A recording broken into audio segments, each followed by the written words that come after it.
Halo, pernah nggak kamu merasa ada satu pertanyaan yang terus-terusan muncul di kepala? Sebuah perasaan yang, rasanya personal dan dalam banget. Kalau kamu pernah ngerasain ini, pasti tahu banget kan betapa capeknya hidup dengan perasaan kayak gini. Rasa was-was yang sepertinya nggak pernah benar-benar pergi, di mana setiap kebahagiaan yang kamu rasakan jadi terasa rapuh, terasa sementara. Dan yang paling penting untuk kamu tahu adalah ini bukan kelemahan. Sama sekali bukan. Ini adalah respon biologis yang sebenarnya cerdas loh. Sebuah gema dari masa lalu yang tujuannya cuma satu, melindungi kamu di masa sekarang. Yuk kita coba bedah bareng-bareng ya, kenapa ini bisa terjadi. Oke, kita mulai dari sini ya. Kita coba pahami dulu sifat dari rasa takut ini. Kenapa sih rasanya kok nempel terus? Susah banget dilepaskan? Ternyata, jawabannya ada di sebuah konsep psikologis yang kuat banget. Nah, ini poin yang krusial banget untuk kita pahami. Otak kamu itu sebetulnya nggak lagi mencoba untuk menyakiti kamu. Justru kebalikannya. Secara nggak sadar, otak kita itu seolah-olah mencoba kembali ke lokasi kejadian trauma dengan satu harapan. Bisa mengubah hasilnya, bisa mengambil alih kendali yang dulu rasanya hilang. Sayangnya, niat baik ini seringkali malah memperkuat rasa takut itu sendiri. Sekarang, yuk kita intip lebih dalam ke ruang mesin kita, yaitu otak. Kenapa rasa takut ini bisa terasa begitu otomatis, begitu kuat, bahkan ketika kita pakai logika dan tahu kalau kita sebenarnya aman? Coba deh bayangin, otak kita itu punya sistem alarm internal. Nah, karena upaya mengulang trauma tadi, alarm ini jadi kayak rusak. Dia bunyi terus-terusan, bahkan saat nggak ada bahaya sama sekali. Nah, dari tabel ini kita bisa lihat ada ketidakseimbangan yang terjadi di otak kita. Di satu sisi, ada amigdala, si pendeteksi ancaman, yang jadi super sensitif. Terus, di sisi lain, ada korteks prefrontal, ini pusat logika kita, malah jadi lemah. Dia jadi susah buat bilang, tenang dulu, ini cuma alarm palsu. Ditambah lagi, hipokampus, yang tugasnya ngasih cap tanggal ke memori, jadi ikut bingung. Akibatnya apa? Trauma yang udah lewat bertahun-tahun yang lalu, rasanya kayak lagi kejadian detik ini juga. Gambar ini menjelaskan pertarungan itu dengan sangat baik. Amigdala kamu teriak-teriak bahaya berdasarkan data lama, sementara korteks prefrontal kamu coba menenangkan situasi tapi suaranya kalah kencang. Nah, inilah kenapa kamu bisa tahu secara rasional kalau kamu aman, tapi seluruh tubuh kamu rasanya panik. Oke, selanjutnya kita akan lihat gimana kondisi internal di otak kita ini muncul ke permukaan dalam pikiran dan perilaku kita sehari-hari. Gimana alarm yang bunyi terus itu mengubah cara kita memandang dunia?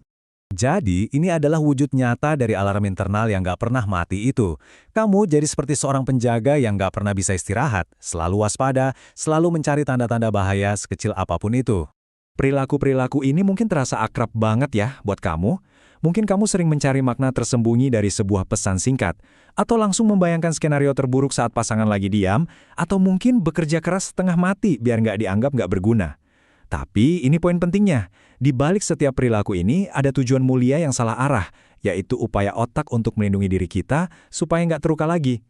Ini mungkin kedengarannya aneh ya, tapi buat otak yang pernah terluka, membayangkan skenario terburuk itu rasanya lebih aman daripada hidup dalam ketidakpastian. Logikanya begini, kalau aku udah tahu akhirnya bakal buruk, setidaknya aku siap. Ini adalah cara otak untuk mencoba menciptakan kendali di dunia yang rasanya nggak bisa diprediksi. Oke, kita sudah paham masalahnya. Sekarang kita masuk ke bagian yang paling penting, solusinya. Gimana caranya kita bisa mulai menenangkan alarm yang berisik ini? Karena alarm ini sifatnya fisik dan otomatis, kita nggak bisa cuma sekedar berpikir positif untuk mematikannya. Kita perlu mengirim sinyal aman langsung dari tubuh kita ke otak. Saya suka menyebutnya CPR untuk amigdala. 3 langkah sederhana yang bisa kamu lakukan di mana saja, kapan saja, untuk membantu menenangkan sistem saraf kamu saat itu juga. Yuk kita lihat satu persatu. Kuncinya ada di sini, hembusan napas yang lebih panjang daripada tarikan napas. Kenapa? Karena ini secara langsung menekan tombol rem darurat untuk respon stres di tubuh kita. Saat kamu melakukannya, kamu secara harfiah sedang mengirim pesan ke otak. Situasi terkendali, kita aman. Coba deh lakukan sekarang selagi mendengarkan. Rasakan sensasi sentuhan lembut di kulitmu. Teknik yang disebut self-havening ini, atau memberikan rasa aman lewat sentuhan, terbukti secara ilmiah bisa menciptakan gelombang otak yang menenangkan loh. Ini cara yang sangat sederhana untuk bilang ke tubuhmu, kamu aman di sini. Saat panik, pikiran kita itu seperti melompat ke masa depan yang menakutkan. Nah, teknik ini memaksa otak kita untuk kembali ke sini, saat ini. Dengan fokus pada apa yang bisa kamu lihat, rasakan, dan dengar, kamu sedang membuktikan pada otakmu bahwa di ruangan ini, pada detik ini, tidak ada ancaman nyata. Kamu aman. Teknik-teknik tadi adalah pertolongan pertama. Sekarang, mari kita bicara tentang penyembuhan jangka panjang. Gimana caranya kita bisa mengubah pola ini secara permanen? Ini adalah berita yang paling penuh harapan dari ilmu saraf. Otak kamu itu bisa berubah. Jalan tol menuju rasa takut yang sudah terbentuk karena trauma itu bisa kita gantikan dengan jalan baru yang menuju rasa aman.